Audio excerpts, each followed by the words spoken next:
What's up guys, my name's ElBonito152. Welcome to my channel. I wanted to kick off my gaming channel with a breakdown of one of my favorite underrated fighting games, Dead or Alive. And today I'll be starting off with one of our main protagonists, Kasumi. Just to clarify, I will not include the retcons that Dead or Alive Dimensions made for the first 4 games. I'll try and tell the story as it was originally told by series creator Tobunobu Itagaki, but I will get to Dimensions in a later video. Without further ado, I'll give you the story of Kasumi so far.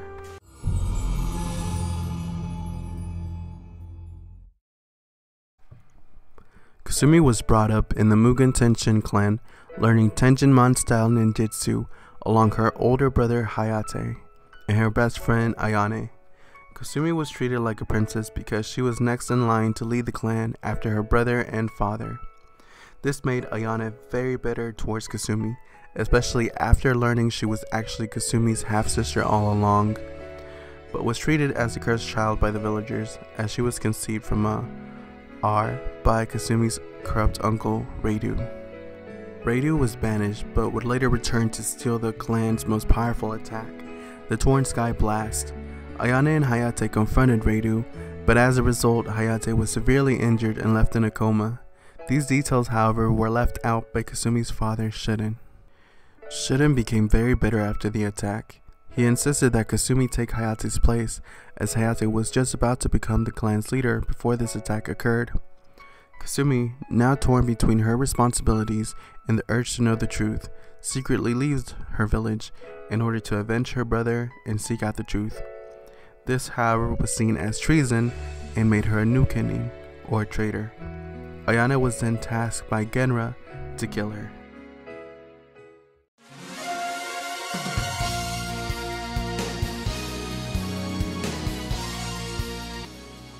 While on the run, Kasumi is invited to the first ever Dead or Alive tournament.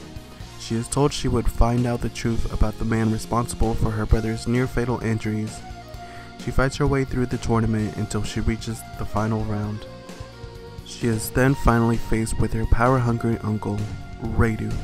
Enraged, Kasumi not only defeats Reidu, but also ends up killing him as well, thus declaring her the winner, and at last avenging her brother Hayate.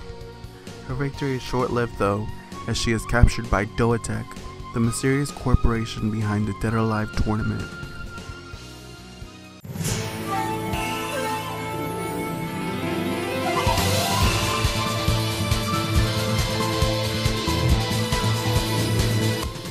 After being captured, Kasumi is experimented on and gets cloned by Doatech scientists. She escapes their German facility, but not before meeting her clone, Kasumi Alpha. She defeats Alpha and discovers that around the same time she was captured, Hayate was also captured while in his comatose state. So she enters a second Dead or Alive tournament to find him. Along the way, she is faced by Ryu Hayabusa, who is Hayate's best friend. He had promised Hayate not to let Kasumi get hurt, so he tries to stop her, but Kasumi manages to escape and proceeds in the tournament anyway.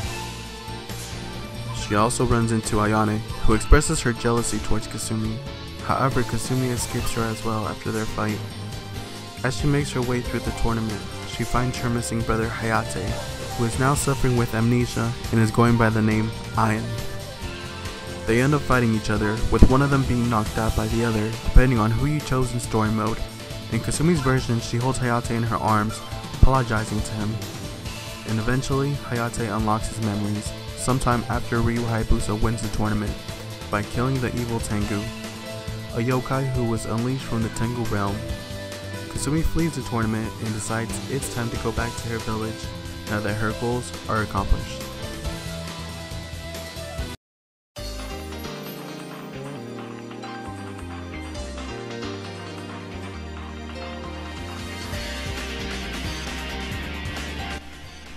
Sometime after the second tournament, Kasumi tries to return home to her village.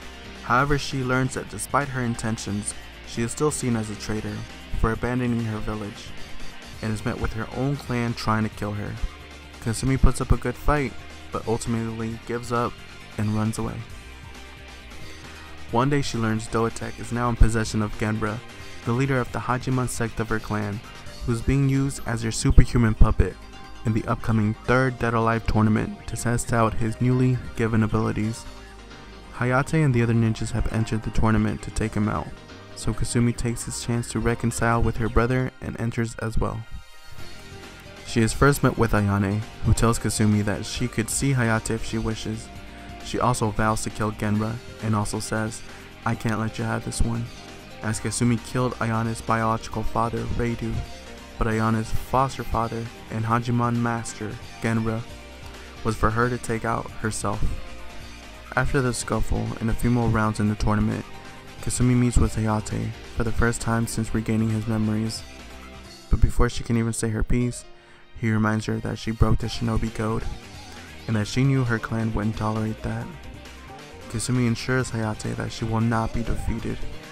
Hayate pauses and tells her he'll pretend they didn't meet.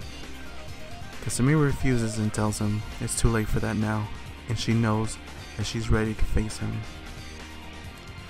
Who wins in the end depends on who you chose for story mode, but either way, after the fight, Kasumi takes the opportunity to leave once again, and in her DOA 3 ending, we see her sitting on a tree branch, remembering the times she's had to fight her former clan while on the run.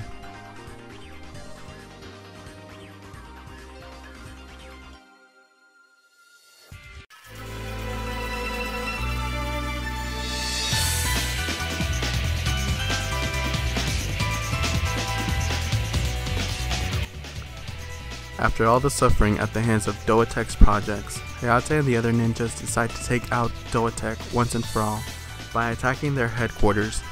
Kasumi enters the 4th Dead or Alive tournament to try and stop them.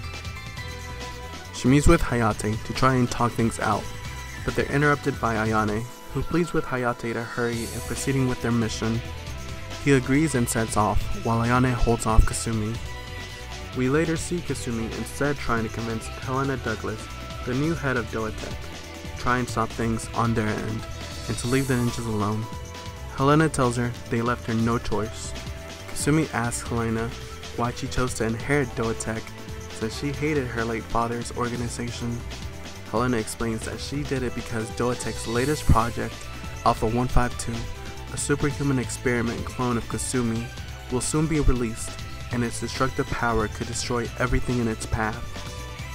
Kasumi, deeply troubled by the news, looks up to see that Helena has pulled a gun on her, but from the shadows, Hayabusa throws a kunai to smack the gun away from Helena's hand. Helena, now growing frustrated, tells them that they're too late and tells Kasumi to let her through. After their fight, Helena heads up to the control room and Kasumi heads to meet her clone. She is followed by Hayabusa. Who gets a fight Alpha 152 depends on whose story mode you're playing as. In Kasumi's version, Hayabusa leaves to help Hayate and the others, while telling Kasumi not to die on him.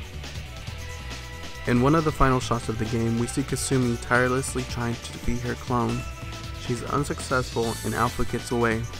Sometime after, Helena is seen on the roof of the collapsing Tri-Towers after she's launched a self-destruct sequence inside the building. Kasumi runs and yells out, trying to stop her, but Ayane surprisingly stops Kasumi from rushing in and tells her it's too late now. Kasumi just falls to her knees in disbelief of the entire situation. In her story mode ending, she has a dream where she is a mermaid, swimming freely with her aquatic friends until she is captured by a fishnet. She wakes up in her hotel suite and is relieved to find that it was just a dream. This ending, I believe, is meant to symbolize her longing for freedom, that even on vacation, the stress of being hunted down by her own clan still subconsciously haunts her. Alright guys, so that's gonna do it for part 1 of Kasumi's story. If you guys like what you saw and would like to see a part 2, drop a like and a comment letting me know. So until then, this has been El Bonito 152. Thank you for watching.